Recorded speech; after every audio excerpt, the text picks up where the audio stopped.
everybody. I'm Aaliyah Michelle. And I'm Purple, and this is Cocktails and Combo. Purple. And Lee. I'm a little anxious. It's Cocktails and Combo.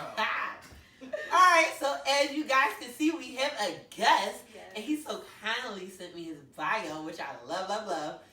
Future guests, send me bios. Because this is, yes. Alright, so, Tony Purnell was born and raised in Philadelphia, PA. He's a proud alumni of Lincoln University, having graduated with a BS in clinical counseling psychology.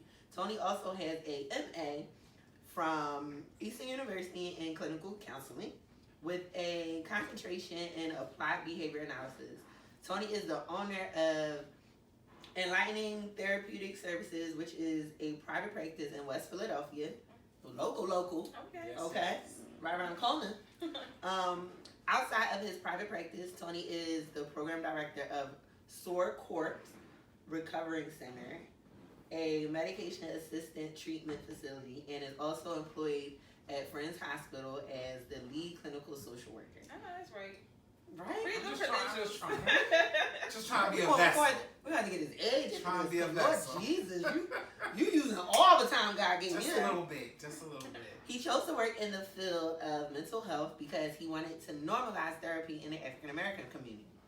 He is also a certified youth mental health first aid instructor, life coach, and motivational speaker. He about to host a show. You want to ask us some questions because listen. He is best known as a transformational therapist, helping others to live their best life possible. Tony is truly a person who is committed to the highest standard of excellence. He is highly intelligent, extremely motivated, and has a genuine heart for people. You can see him each and every week for Wisdom Wednesdays, which is a live broadcast on multiple social media platforms. Wisdom Wednesdays focus on uplifting, encouraging, and inspiring the community through various topics such as mental health, self-esteem, self-love, and relationships. He continues to build his brand as a lightsaber. Yes, lightsaber. And believes everyone has the ability to shine. You may find him on Facebook and Instagram at Tony Purnell Lightworker and Twitter at Tony Lightworker.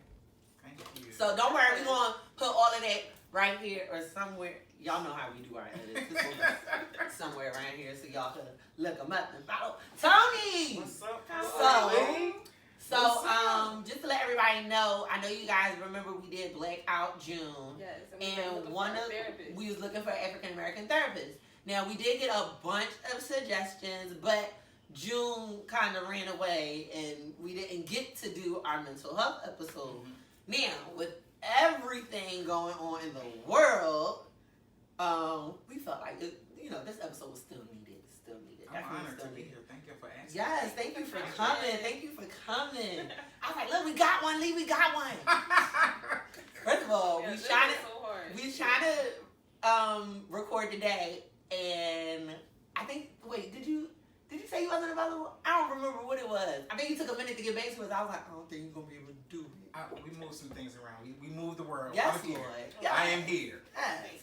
So we put out a general post. One of the things that we do on our show is we try to put out our topics beforehand so we can get some input from all of our followers, right? So the only thing that we actually put up on our page, and it was real general, it was just like, what are your thoughts on therapy, right? We actually got a lot of good feedback. I can't wait to hear it. Yes, I'm about to go into those right now. So let's see. Somebody said it works if you let it. In my case, it helped me through hell. Wow. Somebody said everyone needs someone they can talk to, so I'm with it. Somebody said therapy to me shows growth.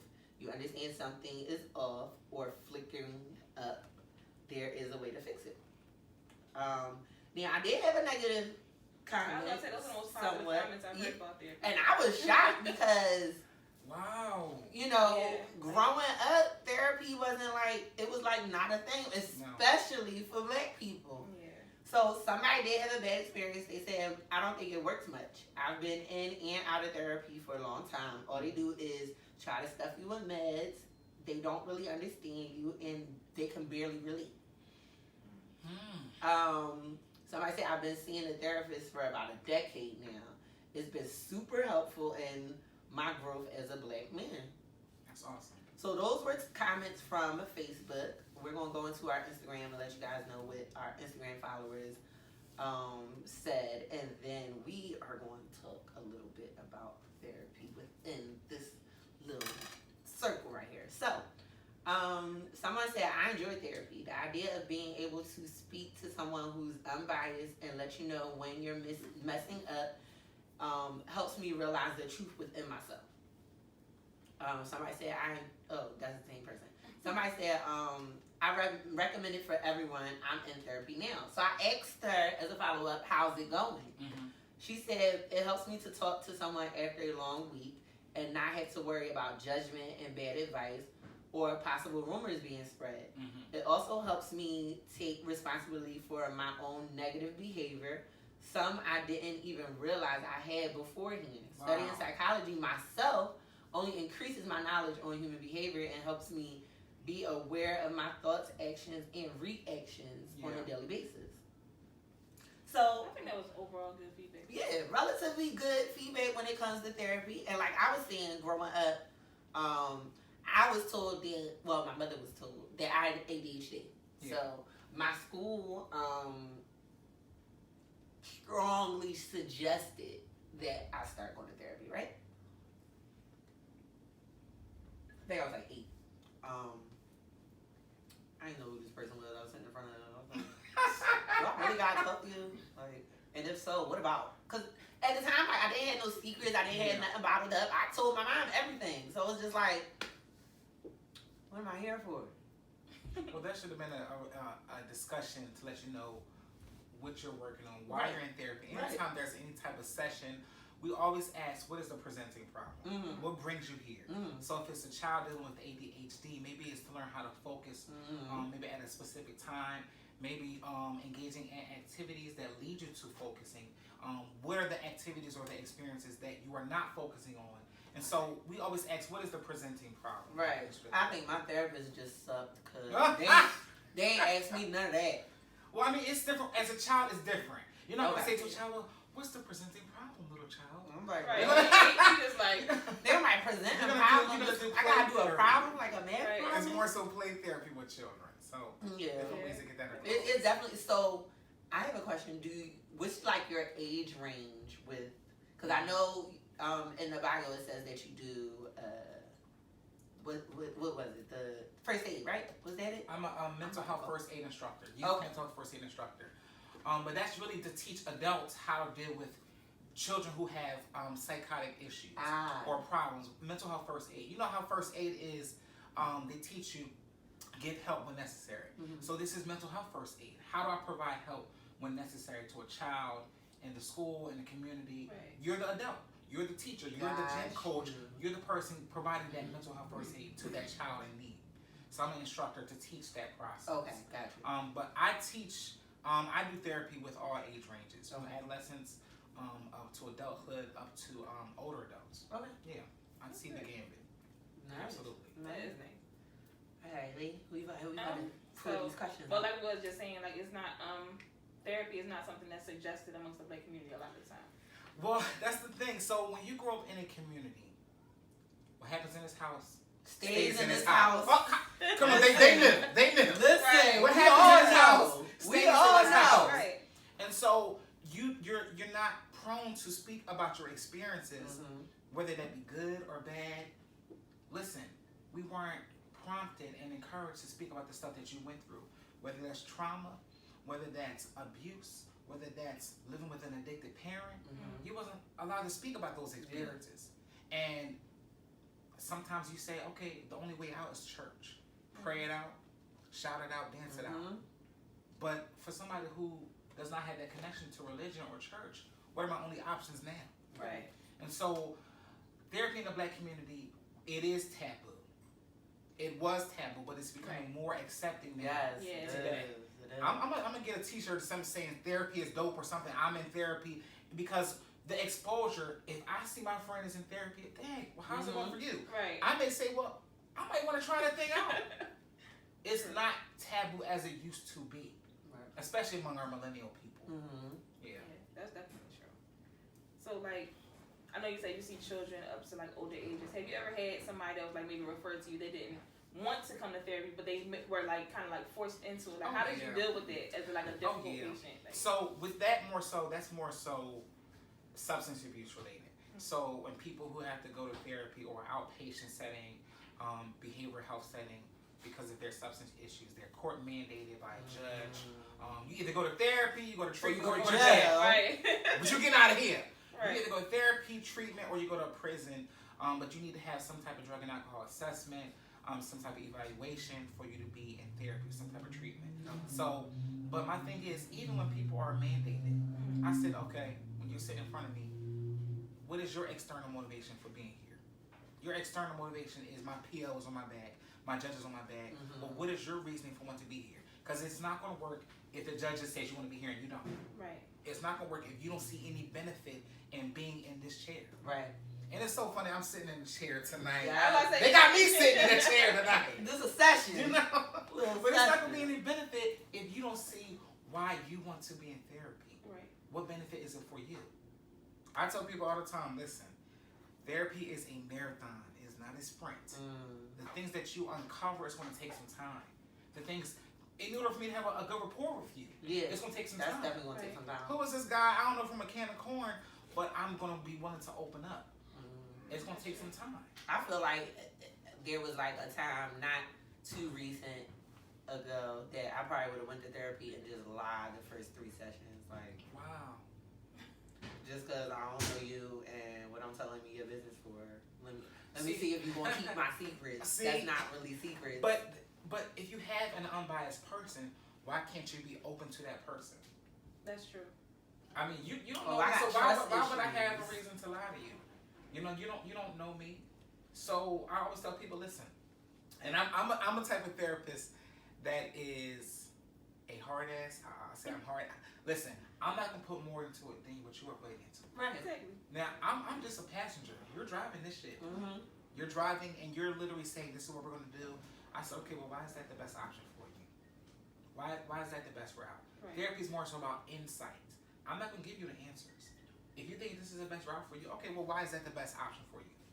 Have you thought about this? Have you considered that over this? Right. Insight. So that's my approach. All right. So my question actually goes into that too. Do you have any friends that are patients, or is there like something against that, or how does that work? That's actually a really good question. So. Or do like your friends be trying to like get like free sessions when y'all out for drinks? Listen, like, I be trying to spill, you know, venting. We vent to our friends, right? But I feel like venting to you should be like, you know, this right? Like, you know, so this round on you, cause like that is so crazy. So, in our practice, we say do no harm. Ethically, you're not supposed to do harm to a patient. If I'm your good friend, you're my good girlfriend, you're not going to take it as serious if we have this close relationship, right? I literally can't have a benefit for you in therapy. Okay. A family member or a close friend, it goes along against our practices. How is that though? Like, because I'm pretty sure, I think everybody at this point, because I was, you know, I be on social media strolling, and somebody said, everybody has at least one person in their family or around them that has like a mental health issue. So how is that, like, being in the field that you're in and having someone that you can't really like use your cracks to help? I look at myself like, and I'll be transparent. I grew up in with an addicted mom. My father wasn't around, and my mom's around now, but I blame myself. I'm like, how? You help everybody else. Right. How is this possible? I can't help my own mom. Right. My own mother. Addiction and drugs and this and that, but I can't help her. And it's like I want to. I'm helping the whole world. I'm helping everybody else. But I feel like it is not my responsibility. I said this today. It's not my responsibility to make somebody else's happy. It's not my responsibility to get you where you need to be. Right. That is solely yours. That is solely yours. Now, with the friends, of course, friends try to sneak in. Listen, I listen. All right, now you know I get paid for this, right? I listen, but I don't call. It's not therapy with them. It's almost advice or constructive criticism. Okay. Your friend, a friend. Well, I ain't your patient. Don't be talking to me like that. Well, sure, you did what? Excuse me. Stop telling me all your damn business. You are my patient. I don't talk to patients like this. You're right. You're not. And so with friends, it's a little different. The approach that you take with them. Yeah. Some stuff I can be uncensored about. But sometimes your friends, they look at me sometimes like, take the hat off sometimes. Yeah. Because you be trying to counsel them. It's probably just like second nature. Like they do something wrong, you be like, that you know that's not right. They're like, shut up. It is like, Dad, you always gotta talk. You always gotta I'm like, oh, I'm sorry. Then you become trained to do it, and you see something, body language, and you see something with your friends. You know something. It's like, well, how you feeling today? What's going on? Yeah. This ain't chill. Oh my God, Tony, I'm not doing it to this. And then an hour later, they call like, let me talk about this. I was supposed to talk. All right, I wasn't ready then. I'm ready now. Exactly. But we're not supposed to give therapy to our friends and family, though. I can refer you to somebody. Okay.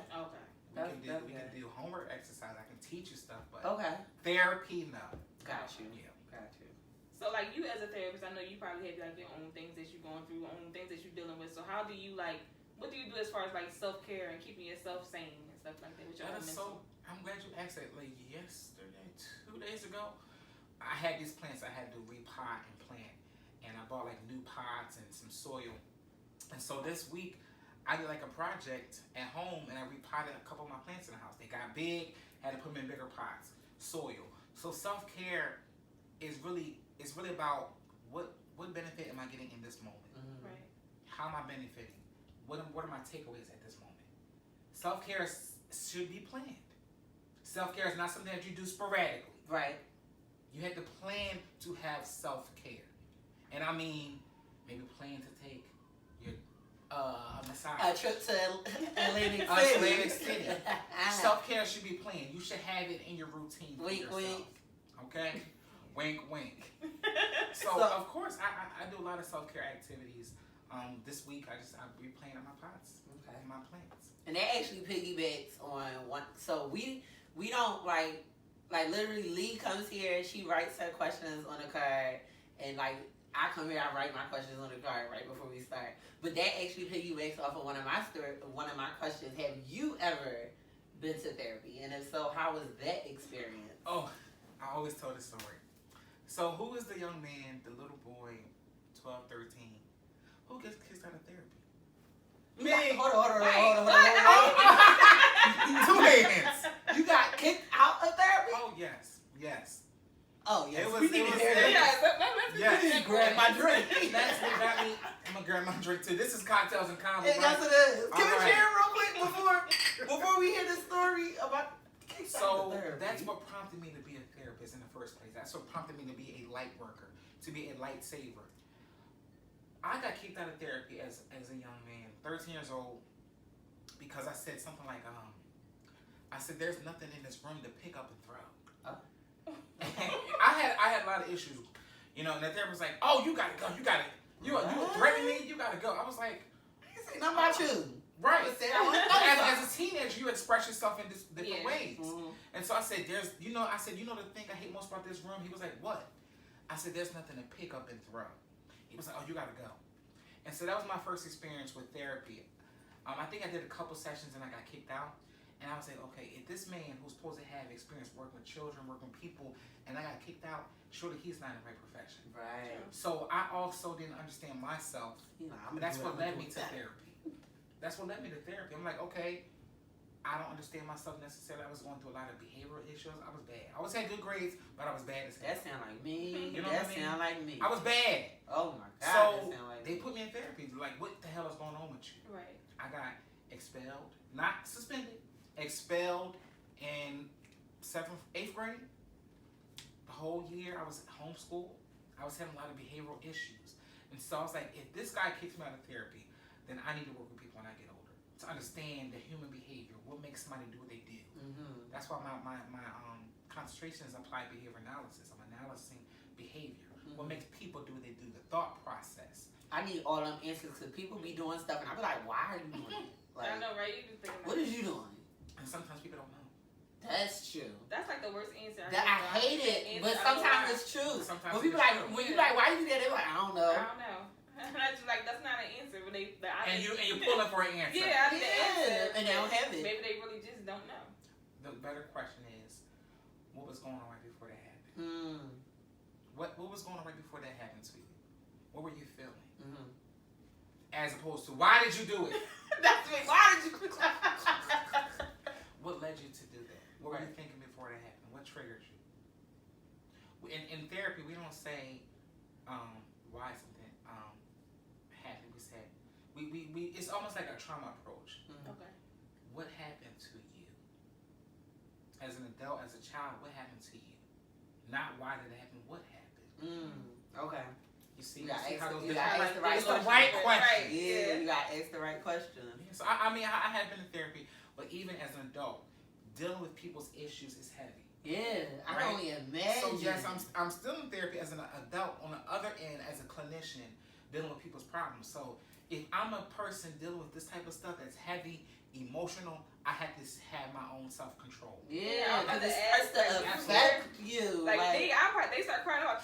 Here she goes. I probably start crying. She can't And then you like, oh, this therapist, I got to go. Yeah. You can't even control You just as fucked up as I am. That'll be me up there crying right along with them. Like, why is we sitting here holding each other? What's going on right now? Baby cancer. I'm Yes, she is. She's so emotional. I am. That's a good thing. I was just about to say, it's not a bad thing though.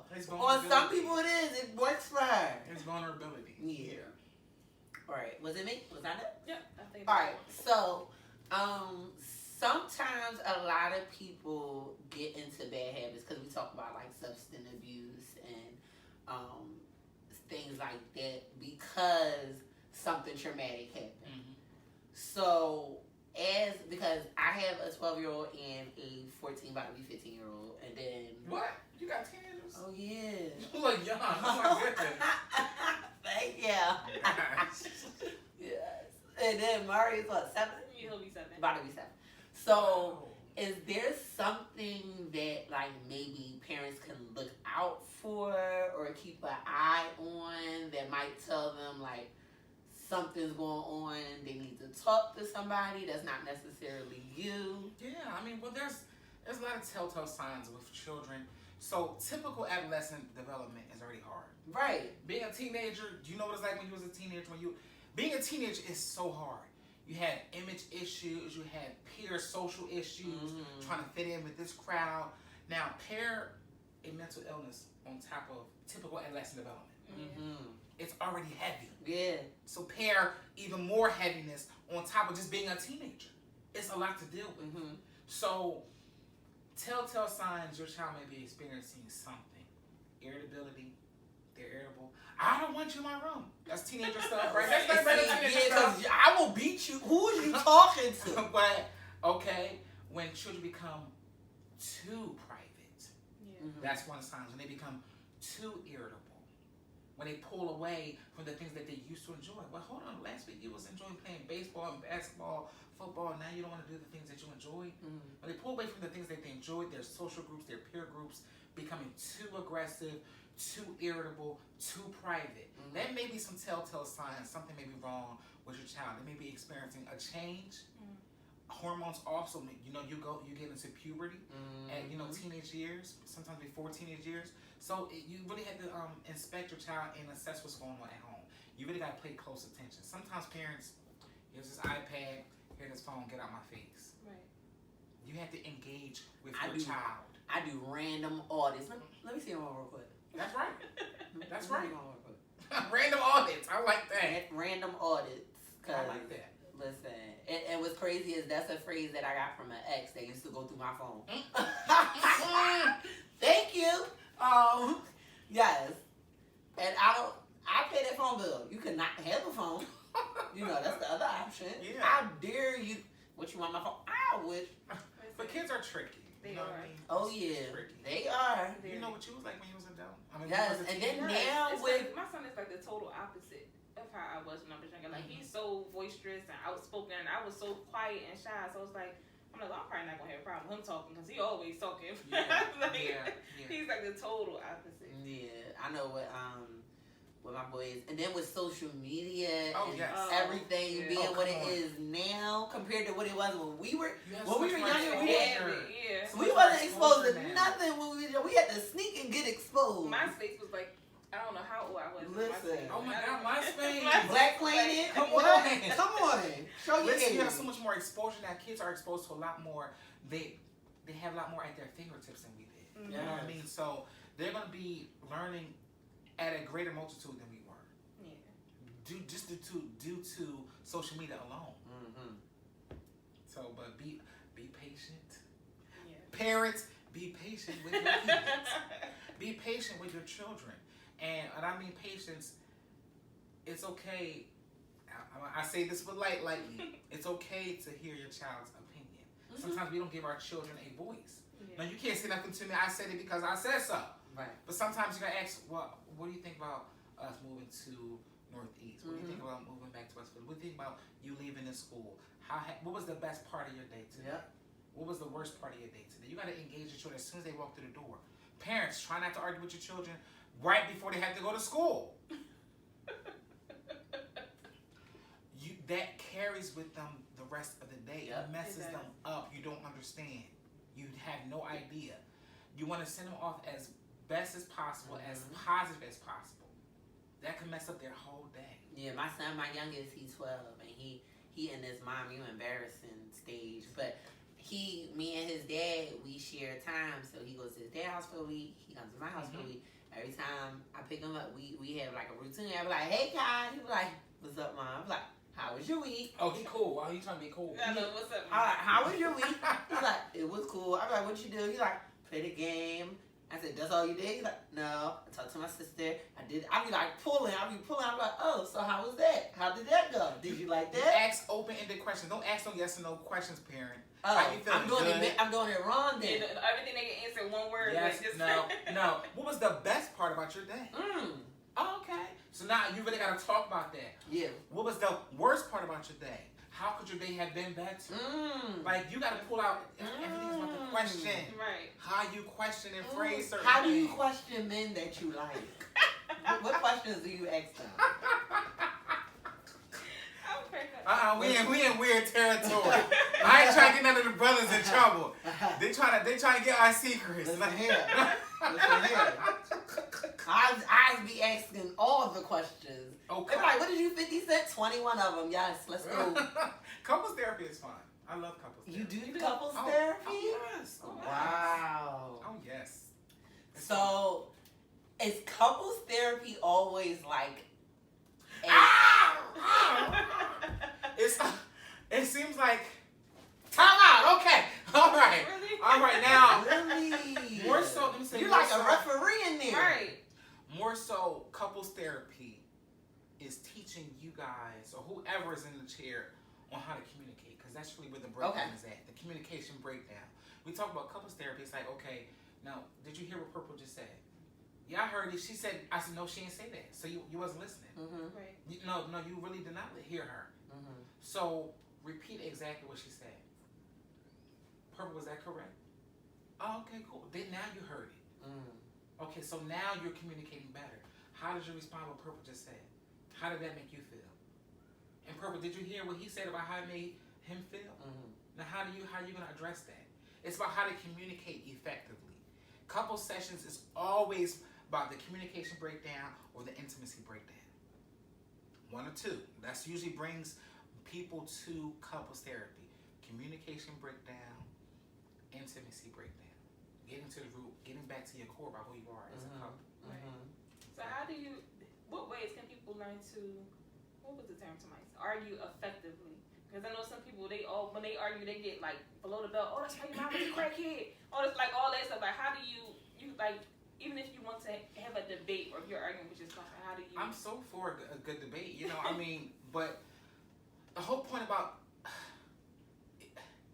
it's really about sacrifice versus compromise. People think, oh, baby, if you love me, you'll sacrifice for me. No. No, in reality, a sacrifice is one-sided. But a compromise is both of us. How we both benefit. We both get a little bit of what we want, but not everything. It's a compromise. Sacrifice is one-sided, and compromise is beneficial for both of us. Sacrifice, like a win-win. Exactly. And so it's really about problem solving. Sacrifice is no problem solving. It's like, this is what needs to happen for me. Right. And you gotta do it. And you gotta do it. No, there's no benefit in that. There is no benefit in that. So I really think arguing effectively, I would change that up to communicating effectively. Because when you argue, you can't hear me. I can't hear you. Because I'm waiting to jump in. I'm waiting to jump in. All right, come on. Hurry finish up. Hurry finish up. I'm ready. Don't even finish. I'm going to say it now. And then sometimes couples therapy teaches you how to be patient. All right, if I got whatever tool in my hand, that means I'm speaking. I'm talking, so now I gotta shut up. No, babe, you don't have it. But now I remember it. You don't have it, babe. You can't speak. But my thing is, I gotta remember what I want to say, because when it's my turn, I'm gonna forget. There we go. Remember what you want to say. No. You trying to think about what I want to say. You trying to remember how can I cut you off and then combat you? That's what you're trying to remember. No, if you're truly actively listening, like, babe, this is what upset me, and this is why I'm here. Well, if you would have did such and such, I would have. Damn, babe, I didn't know that made you feel that way. Right. Instead of a response or a reaction. Yeah. Respond versus react. Respond versus react. If I respond in a manner versus react, reaction is like, I'm about to give you all of it. All this, but I'm gonna respond. Then that must have hurt you. I'm so sorry. My biggest thing when it comes to like the male-female interaction is, I hate when, like, I bring something to your attention that bothers me, and your response is to bring something to my attention that bothers you. And it's like, okay, if this bothers you, why you bring it up? Exactly. You only bring it up as a result of this argument. Right. No. If we never had this argument, we never would have talked about this. Exactly. And so but everybody does it. It's I hate that. Can we adjust what I'm talking about? Because that's not what we're talking about right now. If you want to have a conversation about that's one of my pet peeves. We could do that. But I'm sorry, that's one of my pet peeves. That's the worst thing ever. Listen. I hate that. But anytime somebody do that to me, I just be like, okay, never mind. Or you can say, even if y'all like having a heated moment, you can say, you know what? Let's say today is Thursday, and we're having a really heated moment. Try to put off your argument or your whatever until a later date, like say Sunday. When Sunday come around, I'm good. Babe, what was we even arguing I'm good at that. But I internalize it. Like, one of the things is, I'm upset with you about something, because I trip. Like, I have my moments where I be tripping. So sometimes I'm good with like sleeping on stuff. If I wake up and I'm still thinking about it, then it officially bothers me. Exactly. And it needs to. And that's the whole purpose of. Sometimes it'll be something you won't even care about in 2 hours. Like, let's put it off to our official argue date. This is our discussion date, our problem date. Sundays, we hash it out. If it can wait till Sunday, then it can wait. But my thing is, once Sunday come around, usually you'll see, I don't know what we was arguing about. I'm like, excuse me, it's Sunday. You gotta wake up. We gotta talk. If it goes to Sunday, you can still talk about it. Remember it. 12:01. Then that's good. If you don't remember it, then it never. It wasn't that important. Yeah. So have intentional discussion time. That's okay. You know. Okay. Well, I can give you some tips. We taking them in. You know, we both a little on the date, little on the date, dating. We popping, right? Right, Famous? Yeah. We popping. Famous, we popping. Oh Lord. We not popping. No, you don't want to be on the show today. Y'all gonna see some scenes from Famous. He already behind the scenes. He trying to be all quiet. He doing all these emotions and stuff. Popping. So for people who don't want to consider therapy, maybe they don't want to go to therapy, what other options would you give to them? So this is new thing. So I'm also, like I said, a life coach. So for people who don't necessarily want to be in therapy, somebody might need life coaching. I have a specific issue or problem. How do I get around it? Or life coaching is more so for people who want to accomplish a certain goal. Maybe I have a life coach for finances. Maybe I have a life coach for work. related stuff. How do I accomplish a specific goal in a specific time frame? I'm going to give you action steps in order to do certain things. Everybody don't really need therapy. Right. Somebody might just need a firm push. Like a little push. So maybe you might need a life coach in certain areas of your life. Maybe I need a life coach for love, relationships, finances, work. So it depends on whatever you really want. My version of therapy is called solution-focused therapy. So you have a problem, what is the solution? How do we get around it? How can we have better thinking patterns associated with what you're doing right now versus what you did before? Right. How can we create new patterns, new issues? Let's tackle the issue, tackle the problem. Our transformational therapist, I want to help you transform your life differently than what it is right now. You won't even recognize who that person used to be.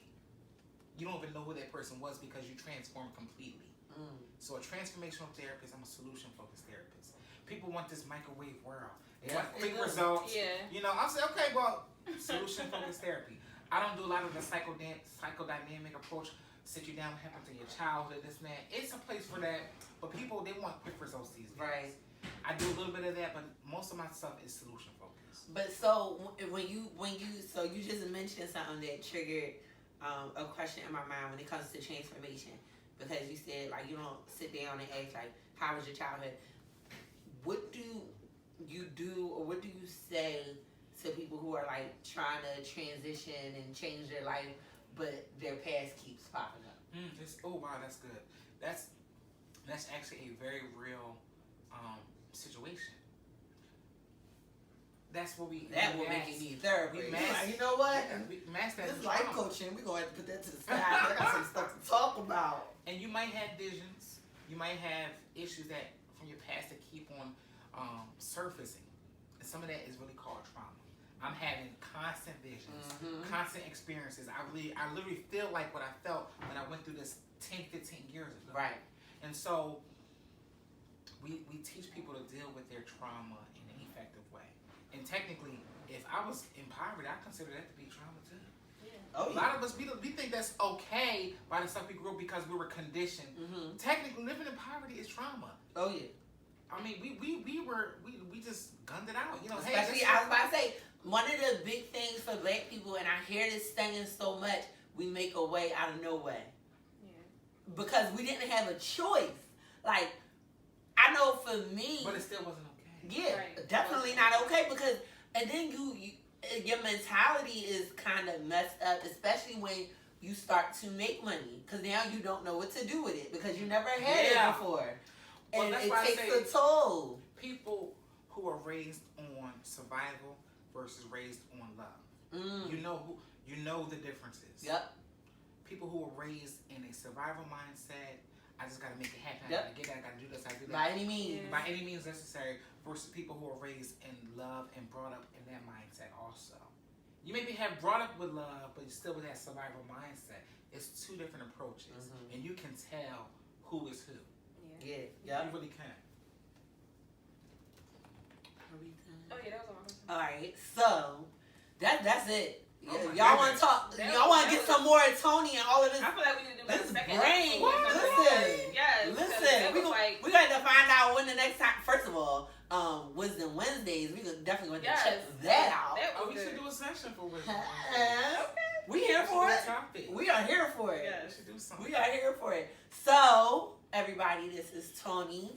And we are so happy to have you. I enjoyed this. We love the combo. We hope you love and the cocktails.